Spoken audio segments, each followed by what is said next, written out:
Hello. Everything that was good for the market yesterday is not good for it today എന്ന് പണ്ട് മാർക്കറ്റിൽ പറഞ്ഞതാണ്.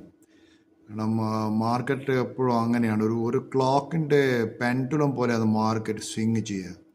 So it swings sometimes on both sides. പക്ഷെ നമ്മളെ പോലത്തെ investor where we should buy in ക്ലോക്കിൻ്റെ ആ pendulum ആ മിഡിലായിട്ട് വരുന്ന സമയത്ത് when that time is the right time to buy. So അങ്ങനെയുള്ള ഒരു സ്റ്റോക്ക് ഞാൻ നിങ്ങളോട് പറയുന്നത് വെച്ചാൽ ഞാൻ കണ്ടത് RBL ബാങ്കാണ്. ഇത് വളരെ ചീപ്പ് വാല്യൂഷനാണ് ഞാനിപ്പോൾ കാണുന്നത്. RBL ബാങ്കിൻ്റെ ബുക്ക് വാല്യൂ തന്നെ 245 റുപ്യ, കറണ്ട് പ്രൈസ് 218 റുപ്യാണ്, സ്റ്റോക്ക് പി 10 റുപ്യയേ ഉള്ളൂ, and price to book value 0.92 ആണ്. സോ ഇത് ഒരു ലോങ് ടേമിൽ നിങ്ങൾക്ക് കൺസിഡർ ചെയ്യാൻ പറ്റുന്ന സ്റ്റോക്കാണ് RBL bank. So that is what you have margin of